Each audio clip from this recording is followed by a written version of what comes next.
মঠবাড়িয়া পিরোজপুরে মানে এই মঠবাড়ি উপজেলাতে তুমি বিভিন্ন গ্রামে বা ওয়ার্ডে তুমি কিসের জন্য করো, এখানে তোমার কাজ কি এবং এখানে তুমি কিভাবে অনায়াসে 1 সপ্তাহ 15 দিন থাকো, তোমার থাকার স্থানটা কোথায়? সত্যটাই বলবো তো এই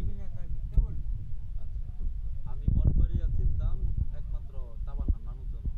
হ্যাঁ তুষকাল স্কুলের বাড়ির পাশে তাবান্না নানুর জন্য আমি মঠবাড়িয়া চিনতাম। আমি না হলে আগে চিনতাম না মঠবাড়িয়া। কে কে এক মেয়ের জন্য আমি মঠবাড়িয়া চিনতাম। হ্যাঁ, 1 মেয়ের জন্য তুমি মঠবাড়িয়া চিন্তা, জি। সেটা আমি বাদ দিলাম। 1 মেয়ের জন্য তুমি মঠবাড়িয়াতে আসছো, তাই না? হ্যাঁ। হ্যাঁ আসছো, কিন্তু ওই মেয়ে কি তোমাকে 15 দিন এখানে রাখে? তাদের বাসায় ছিলাম 3 দিন ছিলাম মেয়ের নানুর বাড়িতে, নানাগো বাড়িতে, তারপরে এমনি বাসায় ছিলাম, ছাদেও ছিলাম। হ্যাঁ, এসিনটা কি আপনাদের? তাদের বাসায় 3 দিন ছিলাম, ছাদেও ছিলাম অনেকদিন। বাট আমার তাবিজও করছিল, আমি পাগলের অপশনে কখন কি করতাম, বাসায় ডাকাতে গেলে আবার চলে যেতাম মঠবাড়িয়া। তুমি ঢাকা থেকে মঠবাড়িতে চলে আসছো। তুমি যদি এরকম তুমি এই পুকুর পাড়ে কিসের জন্য আসো? বেঞ্চে এসে শুয়ে থাকো বিভিন্ন। একদিন এখানে শুয়েছিলাম, তখন ওইখান থেকে তাদের উল্টাপাল্টা কথা শুনে পরে এখানে এসে হ্যাঁ, তাহলে শাকারিকেটি কেন একদিন গেছিলে? ওই রাস্তায় কেন একদিন গেছিলাম? এই থাম, আমি সব জানি। ওই রাস্তায় কেন গেছিলাম? ওই রাস্তাটা কেন ঢুকছিলাম? হ্যাঁ, পূব রাস্তায় কেন ঢুকছিলাম? ভিতরে হ্যাঁ, এই দিক দিয়ে ওই দিক দিয়ে কেন ঢুকছিলাম? না, ওইখানে তো আমি চিনি না। বলার করে দোদিক কেন ঢুকছো তুমি? কোন রাস্তা মনে করো? এই যে এই রাস্তাটার পরে ওই যে রাস্তাটা। যেখানে ভিতরে যায়, হ্যাঁ, না হাটবার একদম স্কুলে খেলছিলাম, ক্রিকেট খেলছিলাম। কোন স্কুলে ক্রিকেট খেলছো? সামনে যে একটা নদীর সাইডে যে মাঠ, নদী সাইডে মাঠ, ওখানে ক্রিকেট খেলছো কাদের সাথে তুমি? তাদেরকে কিভাবে চেনো? চিনি না আমি, তারা খেলতেছে বলছিলাম ভাই খেলাত লই ভাই। আচ্ছা, তাহলে ফুলজুরি কেন গেছিলা? ফুলজুরি চিনি না।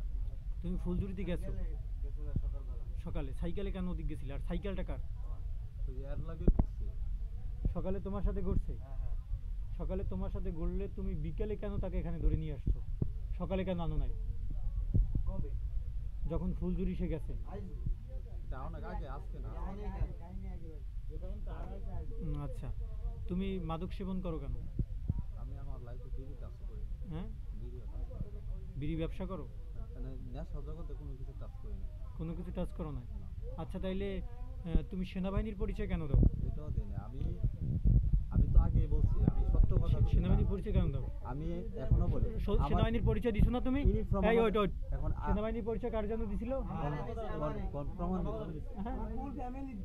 তুমি ফুল ফ্যামিলিদের আমি সেনাবাহিনী। যখন কুয়েতে ছিলাম সেনাবাহিনী ইউনিফর্ম ভিডিও করতাম, তারা দেখতে ভাবছে সেনাবাহিনী। হ্যাঁ, তুমি কুয়েত যখন ছিলে সেনাবাহিনীর ইউনিফর্ম দেখাই তাদেরকে বলছো আমি সেনাবাহিনী। না, তারা এটা এই তারা এটা বলছে, তাদের সাথে কথা বলছো না? সম্পর্ক তাদের সাথে। আপনি এখন যদি প্রমাণ নেন, আপনি যেটা বলে প্রমাণ নেন, উনির আম্মু জানে সবকিছু, বা উনি সবাই জানে আমার ফ্যামিলি।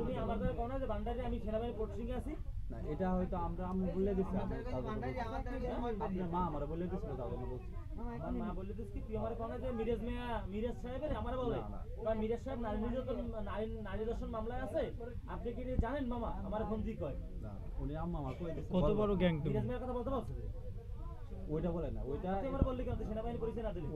ওইটা আমি বলছি ঠিক আছে, বাট আপনার মঠবাড়িয়া এটা আপনার আম্মা আমার ঠিক আছে। আচ্ছা আচ্ছা, তারপর যে প্রশ্নটা আসছে, এদের যে টাকা নিয়েছো, টাকার কি করবা? তারা 9,000 টাকা খরচ করছে।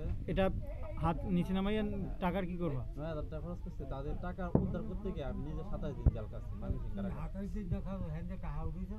ওইটার 1,20,000 টাকা সকালবেলায় আপনাদের র্যাবে ধরে চালান করে আমরা টাকা যেটা জমা দিছিল এটা নিয়ে আমাদের যারা 2 জন জেল খাচ্ছে তাদের তারা জরিমানা হয়েছে 1,20,000 টাকা। হ্যাঁ, 1,20,000 টাকা। এইবার মঠবাড়িয়াতে কয়বার আসছো তুমি গাজীপুর কাপাসিয়া থেকে? অনেকবার। অনেকবার। এত কয়বার কিভাবে আসলে? এখানে যদি একটা আত্মীয়ই থেকে থাকে, এতবার সেনাবাহিনীর পরিচয় দিয়ে কেন এসে ঘুরে যাও? হ্যাঁ, কি পরিচয় দিয়ে আসছো? গাঁজাখোর না, বিড়িখোর না, তা নেশাখোর না, তাহলে কি ওইরকম কিছু না। তা কি কি কি তাইছো কি দেখি? তারা আমার কল দিয়ে আনাই। কে কল দিয়া নাই তো? তারপর না তোমার কল দিয়া নাই তো? কল দিয়ে আনাইছে আমার